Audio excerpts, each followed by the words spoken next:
They met long ago, a boy in school and his teacher. But close in age, they spent most of their time not learning history, but talking about music and fucking around. Years later, and still not particularly grown up, they're trying to relive those nerd out sessions. Please humor them, or don't. Hi, I'm Sean. And I'm Andy, back for another discussion on the We're Right Club, final part of our reaction/reflection on Rolling Stone magazine's top 25 debut albums list. Top 100. Oh, yes, top 100. Today we're doing 25 to 1. Let's just jump in. Number 25, Fiona Apple, Title. I love it. It's a great album. I remember I was in college when this came out. Everybody was raving about it. All the guys had crushes on Fiona. Like, it's a phenomenal album. And it was so different for the time because it was a piano-based album, but it was this really kind of dark, mysterious sound to it, you know, more on the low end of the piano than you usually hear from a piano-based album. Yeah. I kind of want to get your perspective from somebody that was kind of there in real time, you know. I mean, I was there, but I wasn't, in tune with this as much. Right. It's saying that, there was Alanis and Jewel, and then Fiona Apple came out as more of the bad girl, Yeah, in some ways, definitely. There's no way Jewel was going to come out as the bad girl. Right. And Alanis's background is being on Nickelodeon and all this, even though I think, even though her album was maybe a little angst ridden, like You Ought to Know comes out and it's like, okay, but she still had that background. And it actually made you bring up a point, because I was like, that when I saw Fiona Apple on this list, I was like, oh my God, why isn't Jagged Little Pill on here? Right. And then I did research and realized that was actually her third album. And really? Okay. Yeah, didn't even know she had other albums. I didn't know that either. I call myself a fan, I love Jagged Little Pill. When I read the description, I was like, Alanis is a badass, isn't she? Isn't she kind of a bad girl? So I was just wondering, at the time, did it really seem like Fiona was more the bad girl? I mean, I understand this album's darker, And I think that was more the image. I don't know if she was like the bad girl, but it was like she's the dark alternative kind of girl. I don't know if I go bad girl, but she definitely had an appeal for that side of things more than Alanis, and definitely Jewel. Like, Jewel wasn't even a thing.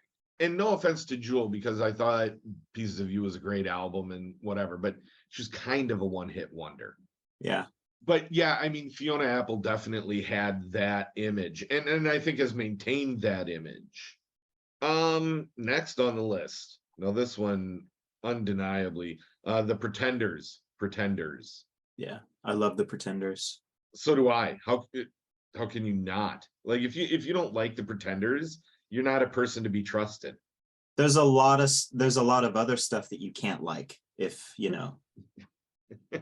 And if you talk about women in rock and roll, Chrissie Hynde is like, I mean, her and Joan Jett are probably the two queens of the genre.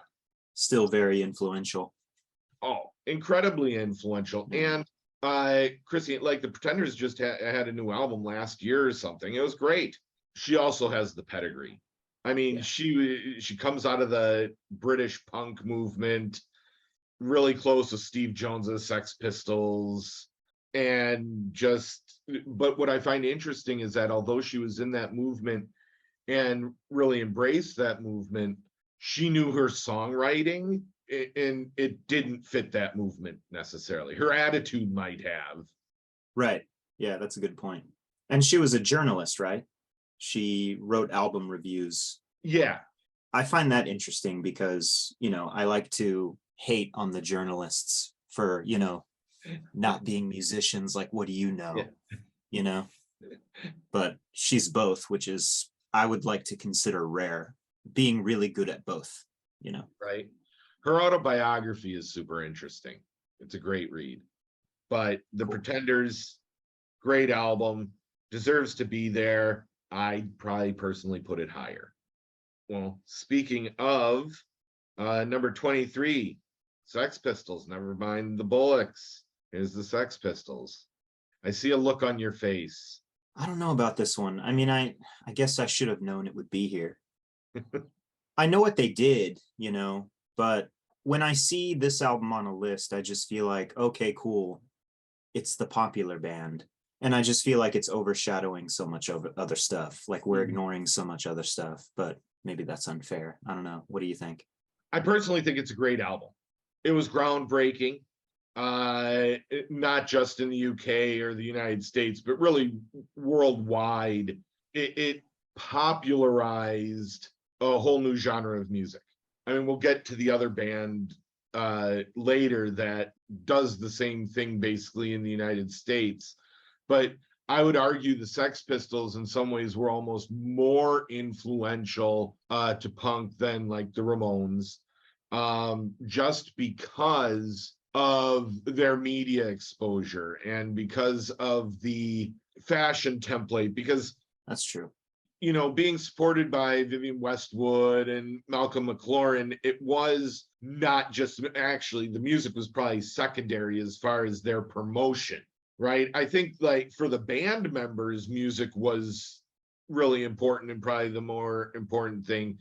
But for the people that were leading them, it was an aesthetic. It was so much broader than just the music. And other groups that are like that would probably be the Velvet Underground, right? The Velvet Underground is more than just the music. It was the whole package. Yeah. Yes. And I find that interesting and influential, but that probably goes beyond being one of the best debut albums.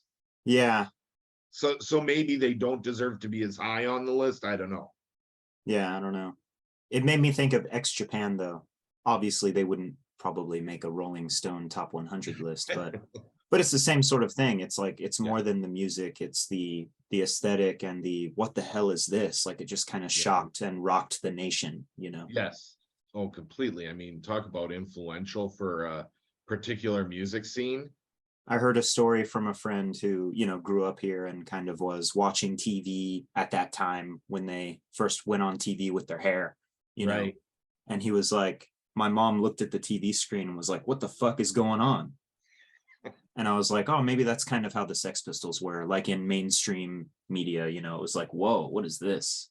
I think definitely, you know, I mean, there's been groups like that through history, you know, the Beatles, Elvis, the Rolling Stones, and they're all iconic and they're all, you know, phenomenal. And some of them are on the list. What I do find interesting is that in 2013, they were number 7.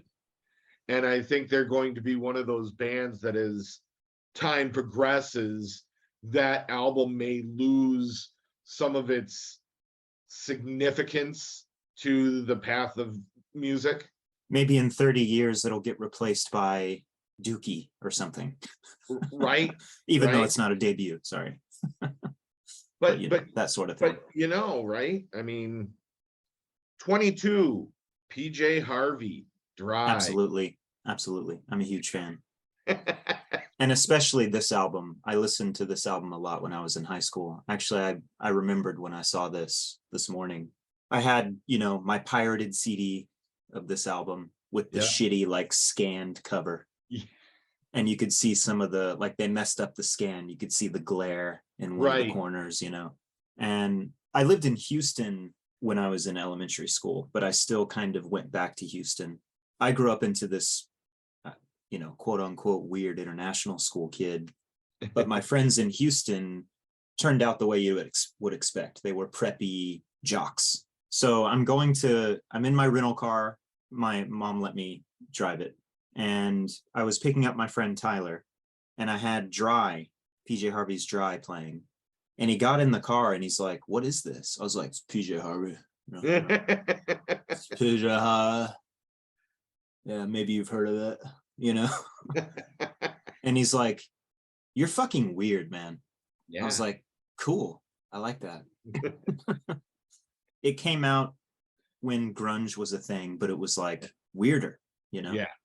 It's the British version, I guess, of grunge, kind of, right? I think it's a great album, and it has had tons of PJ Harvey has had tons of influence. For some reason, in my mind, I always lump PJ Harvey and Pavement kind of together, which is weird because How do you lump them together? I don't know. I just, when I think of PJ Harvey, I also think of Pavement and vice versa. And maybe it's because they came out the same year. I discovered them later though, because 1992 when they came out, I was in high school, and in Green Bay, Wisconsin, you didn't get Pavement or PJ Harvey or anything. You'd get whatever was radio friendly. So I was doing the Soundgarden, Pearl Jam, Nirvana thing. And I don't think it was until college, or maybe even after college, that I had discovered Pavement and PJ Harvey. But I think it was just maybe because I discovered them together that I lumped them together. I see. But they're both great albums. This album is one that went from 70 on the 2013 list to 22 now. That's cool. Which what do you think the politics are there? I mean, it might be politics, but I also think that the alternative scene and the indie music scene that Rolling Stone favors and loves looks back to PJ Harvey. Yeah. Number 21, The Beatles, Please Please Me. Never been a fan of the Beatles. Don't know much of their stuff.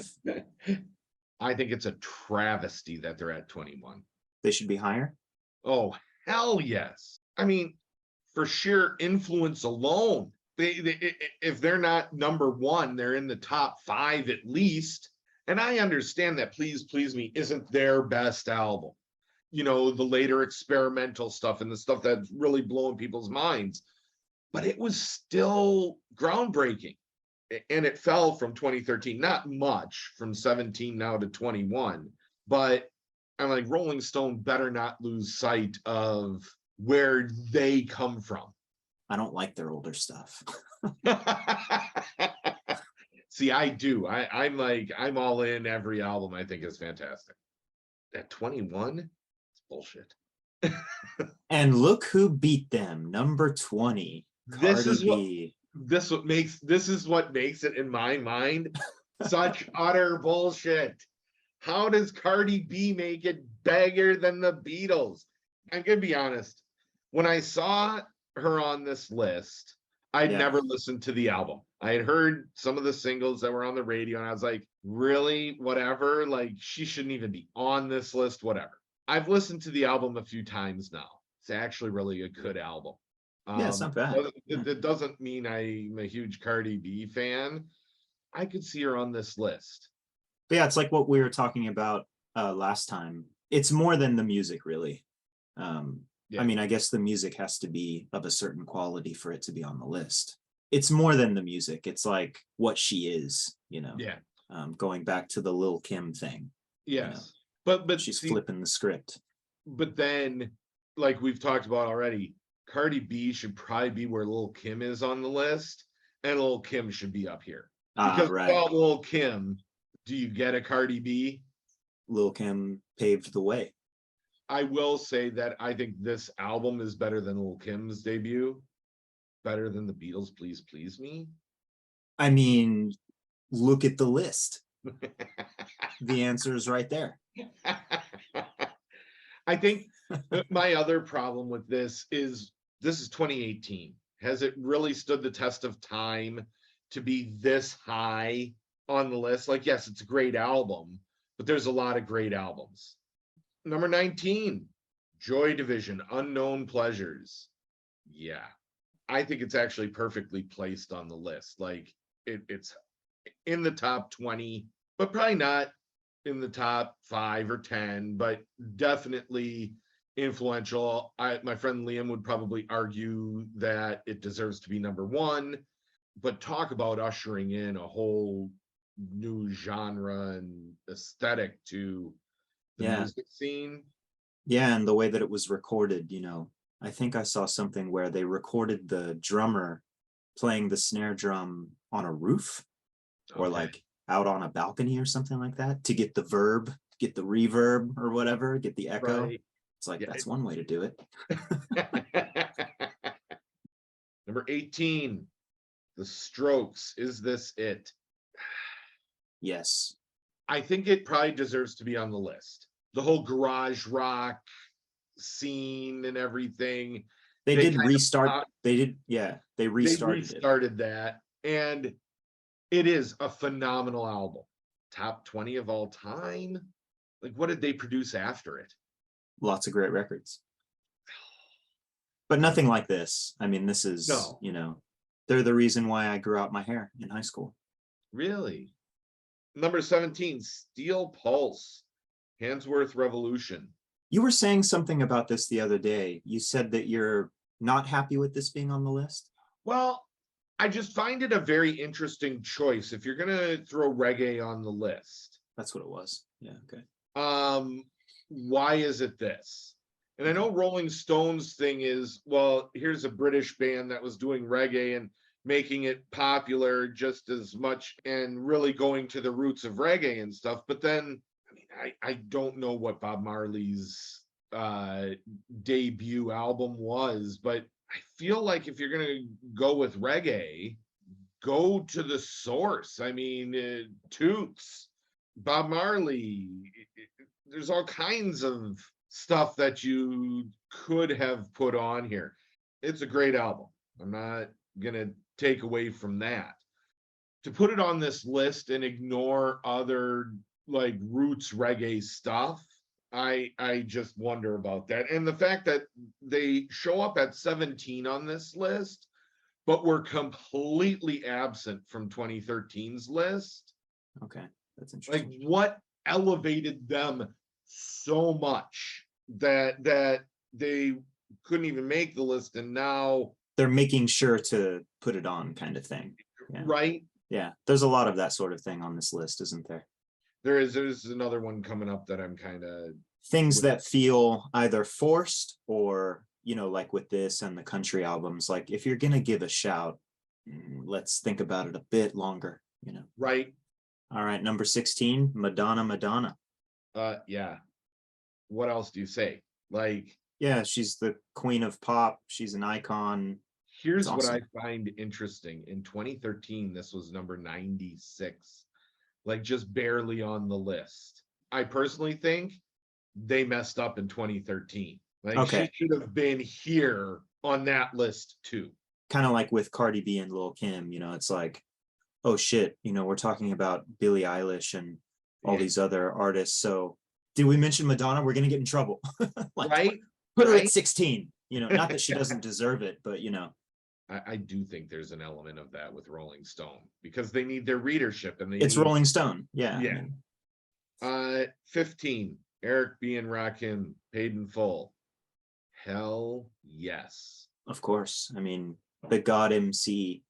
I mean, as far as a lyricist goes, yeah, unreal. He was singular and unreal when he came out. I mean, he still is. Eminem and all sorts of people were influenced by him. His rhyme schemes.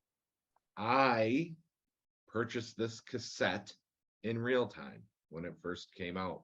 You were a cool kid. It's undeniably such a great album. Yeah, and I mean, Eric B's productions are obviously awesome, but it's a classic hip hop album in general. But I feel like, when I saw this on the list, I was like, yeah, Rakim. Like, it's all about Rakim, basically, for me. Number 14, The Band, music from Big Pink. Yeah. I love that they had the balls to just call themselves The Band. Do you know the story behind that? I don't, actually. Is there any cool story behind it? I think they just called themselves The Band because they were the band behind Bob Dylan for from 65, 66, these tours and like the sweet spot of Dylan's career, kind of, and they were the band. They were the band, and phenomenal musicians. I mean, The Wait is probably one of my, it would be in top 5, 10, well, no, not top 5, maybe top 10 or 20 favorite songs of all time. Number 13, Frank Ocean, Channel Orange. No. So I listened to the album. I listened to it twice. I listened to it the first time and was like, am I missing something? Like it's good. Is it better than other albums in the genre? Like, to me, it was okay. It didn't wow me. So I listened to it the second time because I was like, what did I miss the first time? I listened to it the second time. I was like, no, I don't think I missed anything. Yeah, no, I understand what you mean.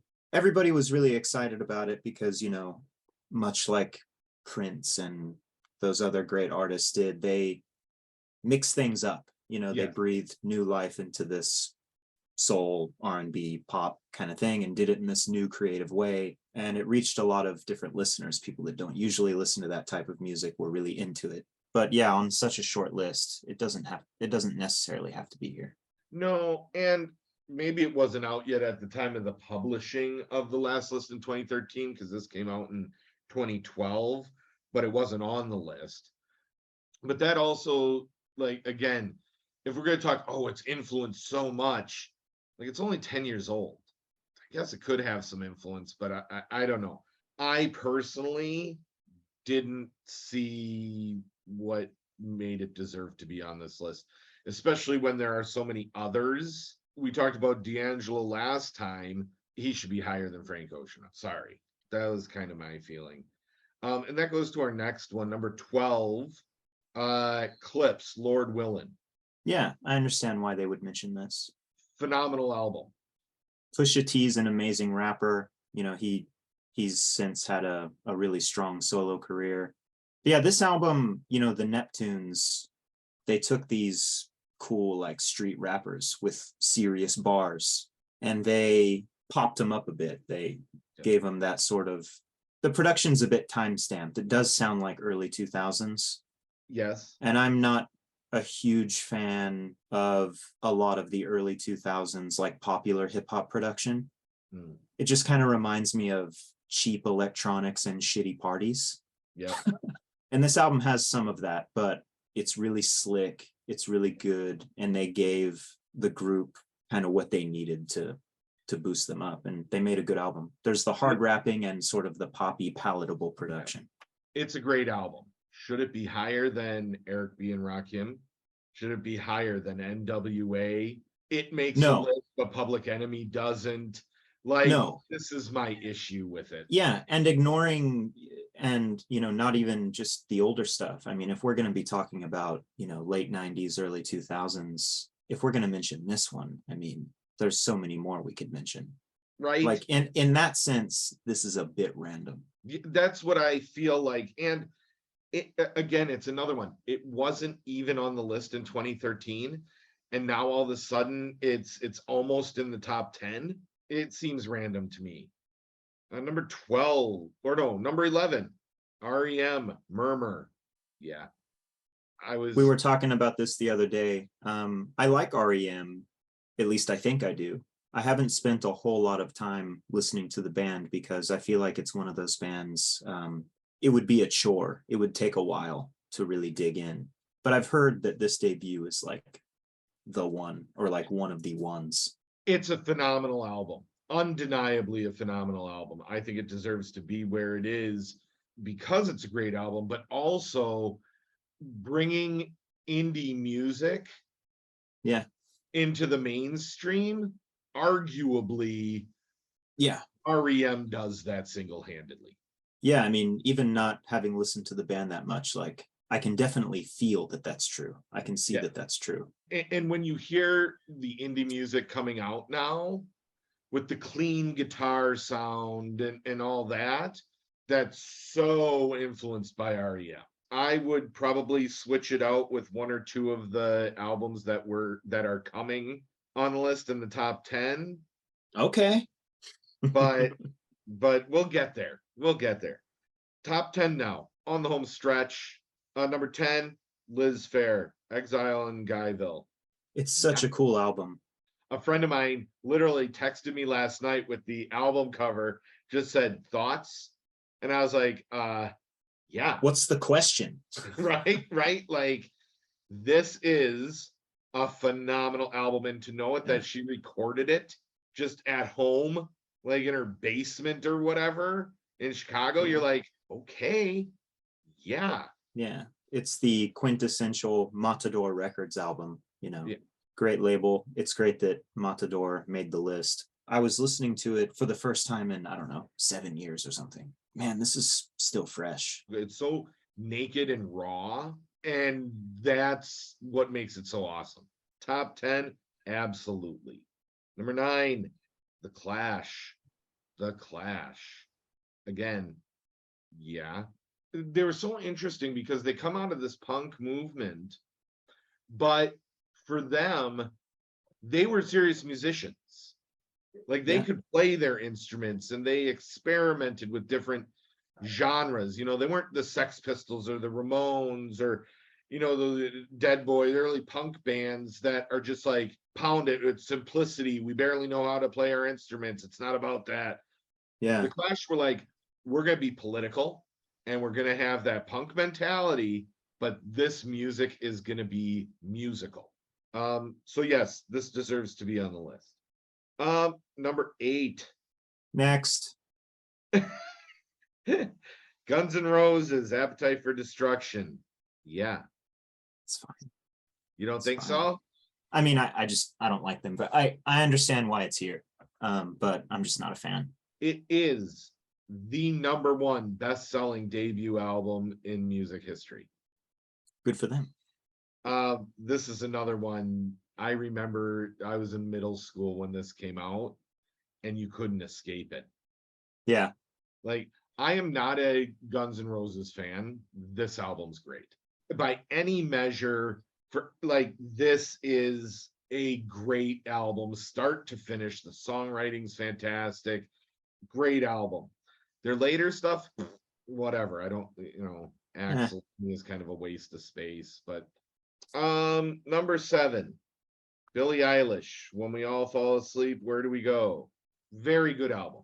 The production, I think, is very well done. Phineas, some great beats, great musical landscape to it. Songs are great. Shouldn't be anywhere on this list. I've heard some of the music and I do like it, but I don't know enough about the music to say much about it. But I like her. Yes. Going back to the Lady Gaga conversation, you know, she's not some glittery pop star. You know, she is who she is. This is where REM Murmur should be, or specifically at least, number 7, or at least take her out and just slide everybody down so that Murmur's in the top 10. Like, I don't know. I just, and again, it's one of those things. 10 years from now, is she still gonna be on this list? Like, we don't know. There's just not enough time has gone by, and after we're done, I'll talk about other albums that I think deserve to be on this list, probably before Billie Eilish. Like, that's 3 years old. Come on. Number 6, Jimi Hendrix Experience. Are you experienced? Yes. I am. Yes. It's awesome. Yes. I would actually probably flip it with our number 5 on the list, which is Patti Smith, Horses. Right. You don't like Patti Smith. I remember that. Yeah, I don't get it. And that might make me a bad person, or all the music snobs are going to start, and hipsters are going to start breathing down my throat. But I just, no, I don't. No, I actually want to hear more about that, because when you first said that the other day, I was a little surprised. And I guess it's just because I feel like Patti Smith is kind of, you know, treated as royalty. Yes. And I just felt like we're not allowed to fuck with that or something, you know? So well, again, I think for Patti Smith, I mean, people reflect on the music and it's okay, but I think it's more the mystique of who Patti Smith is. It's the persona, right? It's the persona, I feel, more than the music, because the music to me, it doesn't wow me. I find her kind of pretentious. Oh, absolutely. Yeah. But you're right. Like, people hold her up as this goddess of rock and roll and of punk and Yeah. that whole aesthetic. And I just look at it and I'm just like, I'm sorry, I don't get it. How about this statement? Let's see if you agree with it, and it'll really get the comments going. We've got the Pretenders. We've got PJ Harvey. We don't need Patti Smith. I'm okay with that. Number 4, Wu-Tang. Enter the Wu-Tang, 36 Chambers. It's pretty good. I mean, yeah.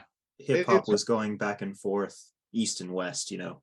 Right. It began in the east, and then the West Coast blew up, and then the East Coast came back. And a part of that was because of Jay-Z's debut, which we talked about before. Yeah. In the last episode. But then there was this, and these guys did it differently. You know, it was dirtier, it was weirder, and they definitely started a whole new road of like a particular type of hip hop and popularizing it, you know. Could it be argued that they're the first collective that put out an album as a collective? Like you have these posses and stuff, but they're putting out individual albums. Yeah, but Wu-Tang was like, no, we're a group, and we're all gonna come together on this. You know what I mean? It may have been, yeah. There were posses. Sure. Yeah. I mean, I guess arguably NWA is before Wu-Tang, but NWA that was just a group. That was just a band. Yeah. Right. Whereas Wu-Tang is something completely different. Yeah, you're right. Although I believe the NWA group released Eazy-E's solo album before Straight Outta Compton. Yeah, that's true. It's also just undeniably a phenomenal album. Yeah. There's a term they use now called backpack rap. And I kind of feel like maybe they're the grandfathers of that, you know, just the weed smoking, cartoon watching. It's hard, but it's weird, you know. Right. It's still infectious today, you know. Yes. Number 3, Velvet Underground and Nico. You and I agree about this, right? They're kind of overrated. Way overrated. Way over. I've never understood Lou Reed and the attraction to Lou Reed. Dare I say it's boring? Yeah, but that was their whole aesthetic almost musically, right? Yes. Aesthetically, they were about almost like this monotone sound, really stripped down, minimalistic. The lyrics for the time were raw and kind of in your face about drugs and sex and things like that. So I guess I kind of get the influence they had. I don't know. I can't get into it. This album is okay. I guess I just have to admit, you know, I'm a bit stupid about it, and I'm just kind of tired of hearing about them, really. Yeah, you know? I don't see the big deal. Number 2, Notorious B.I.G. Ready to Die. I mean, with the current state of popular music and what people are listening to and what's coming out, yeah. It's still a big album. Yeah. I read somewhere that they consider him the best rapper of all time. Yeah, I've seen that too. I don't really feel like arguing with that. I wouldn't choose him, but here's my only issue with Biggie being on the list. Okay. Tupac is not. And I would argue that Tupac has just as much influence, if not more, on rap and hip hop. And I personally feel like he was a better rapper. I don't know what his debut album was, though. Well, yeah, his debut album probably wasn't strong enough to be on a list. His big influence kind of came after that, I would say. Easy Mo B, I think I always get his name wrong. Easy Mo B, one of the main producers on this album, awesome. And also DJ Premier is on this album too, who we've mentioned. He's responsible for a lot of stuff on Illmatic and other albums we mentioned. They were the soundscape. I'm not mad at him being on the list. Oh yeah. It's one of those things. If you're going to put him on the list, why isn't somebody like Tupac on here? Right. But again, I don't know what his debut album was. Okay, number 1. Rolling Stone magazine says that the best debut album of all time is the Ramones. Obviously, I like the album a lot. It being on the number 1 spot, I just feel like, oh, that's boring. Come on, guys. I guess when I see lists like this, when I click on a list, I don't necessarily look at lists to be reassured. Right. I kind of want to be schooled, I guess, or just a little bit surprised or something. Right. So having this be on the number 1, I'm just like, oh. Yeah, it is a little bit, and to me, it's just so predictably Rolling Stone magazine, right? Like, oh, who's Rolling Stone gonna put? Well, what's the start of all of their hipster, alternative punk, post-punk love affair that they have with music? The Ramones. So yes, the Ramones are going to be there. It's a great album. It deserves to be on the list. They're influential as all get out. I mean, but yeah, I'm with you. It was an underwhelming first, like, number 1. Now we're done with the list. Those are the top 100. We're not going to recap them. We'll link the Rolling Stone list in the description, so that you can go and look it up yourself.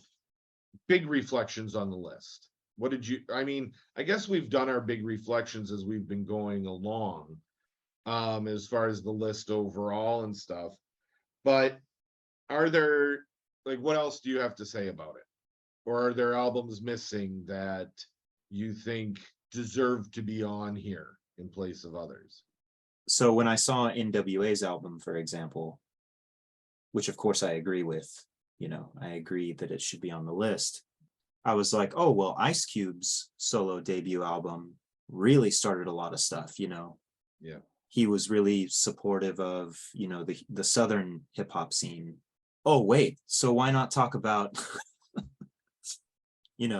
debut albums in Houston and the connections there? Yeah, exactly. So I stopped myself there and I was like, all right, I get it. We can just stop with NWA for the sake of this 100 list. But I threw Ice Cube's debut into my runner-up list. They didn't mention Dr. Dre's debut, right, which is obviously massively influential. But then what about Warren G? But then what about Mac Mall, or Tupac, the list would have to be longer. Yep. Emo, Further Seems Forever, I think, is a debut album that it changed emo into a style that is still preferred today.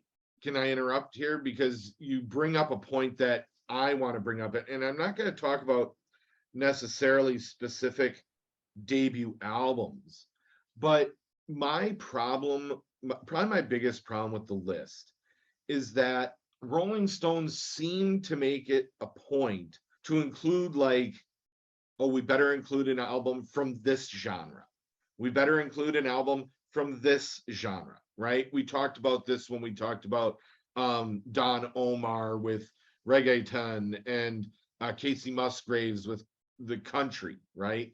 Like, with those, it's like, okay, if you're going to mention that genre, are those really the best debut albums in that genre?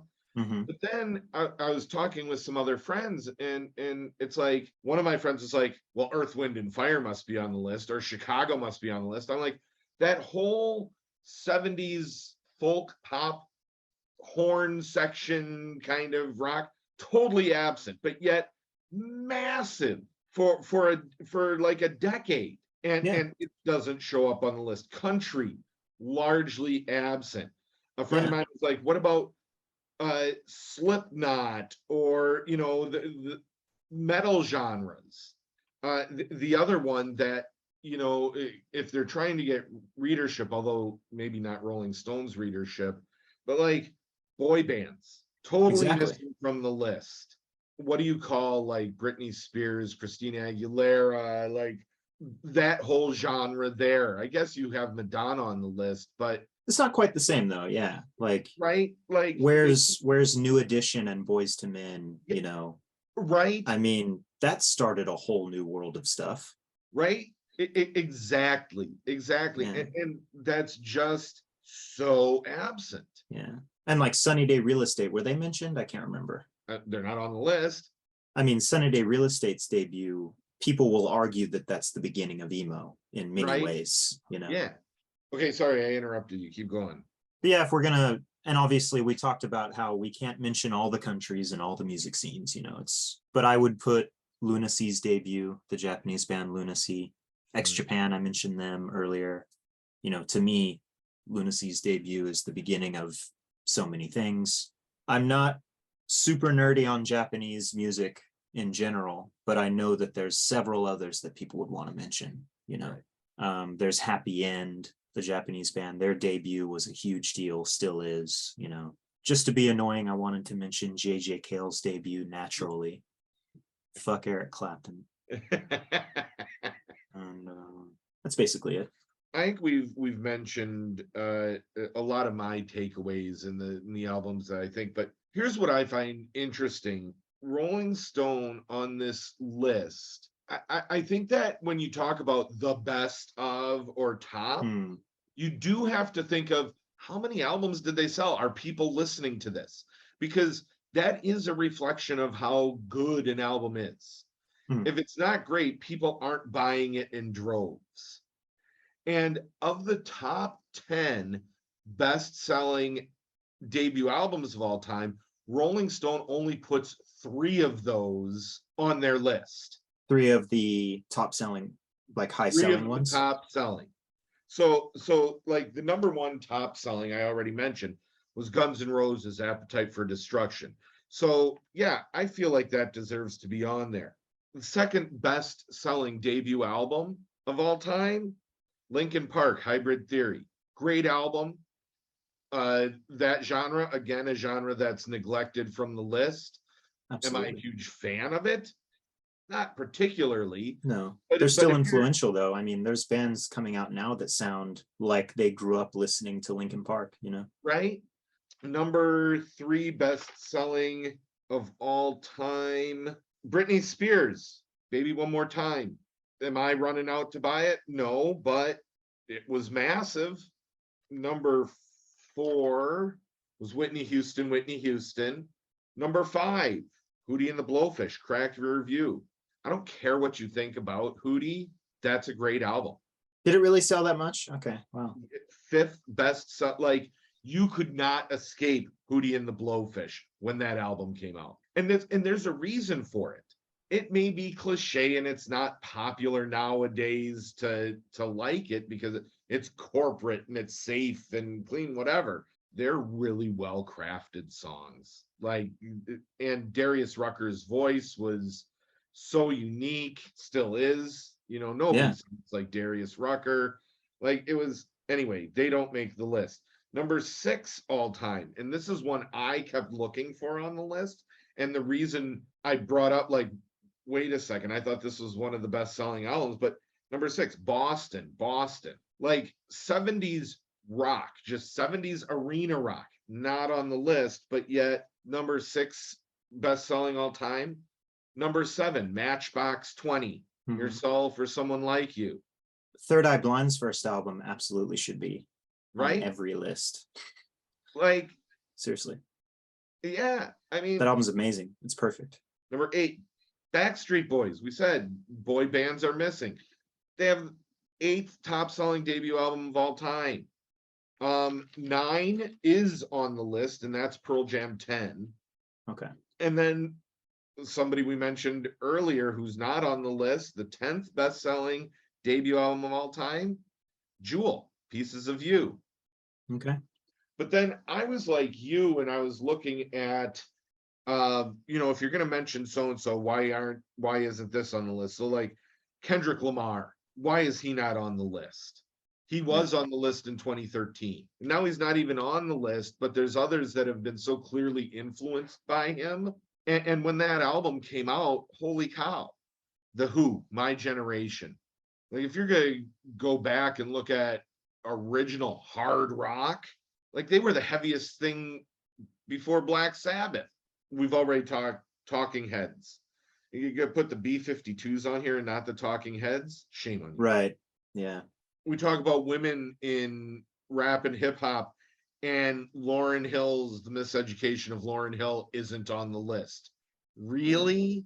Mhm. Like I and then there was a folk revival, and Tracy Chapman's debut album, unbelievable. So that's kind of where I was going. And then I also just, like, my selfish, like, if I had my list, Mhm.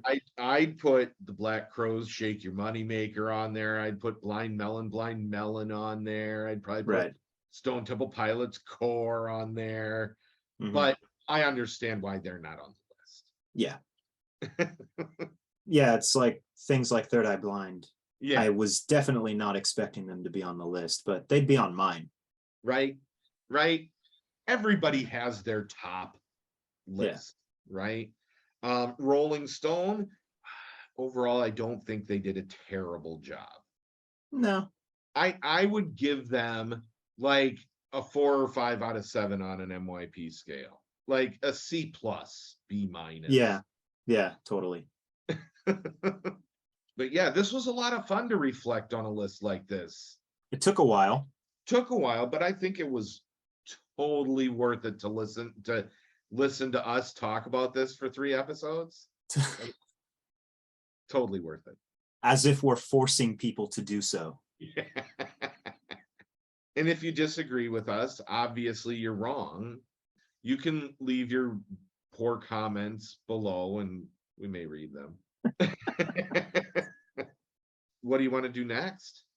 What would be completely new? I was talking with somebody and a friend of mine, and he was like, you know what would be interesting is to look at their list of the top 100 debut albums and then go back and look at Rolling Stone's review of that album when it came out to see, like, did Rolling Stone give it a 2 stars and think it was shit? But now they're like, oh, it happens all the time. Yeah. Right. Like, so, I mean, theoretically, these should all get 4 or 5 stars when they come out if Rolling Stone's going to put them on the list. Yeah, it happens with NPR and Pitchfork. They do that stuff too. You know, they'll be like, "Oh, best albums of 2010." It's like, wait a second, bro. You hated that shit when it came out. That's Nickelback's debut album. Like, Rolling Stone probably gave it 4 stars, and now Nickelback's not cool to like. I like the idea of ranking the albums of a band, though. Should we? I don't mind doing that. Should we choose something that, like, a band that either we both clearly love or hate, or, you know, are people really going to want to listen to these are our rankings of the best 311 albums? Like, there's going to be one 311 person out there going, oh, it's but I do think that we could almost do like some group that has kind of stood the test of time, or at least has not a group that has like a 50 album discography. Like, I don't want to, let's rank the Jethro Tull albums because they have so many. I mean, I think Less Than Jake would be all right. The Beatles, you know. I thought about that too, but is that because of the different eras, you know? Right. Sonic Youth.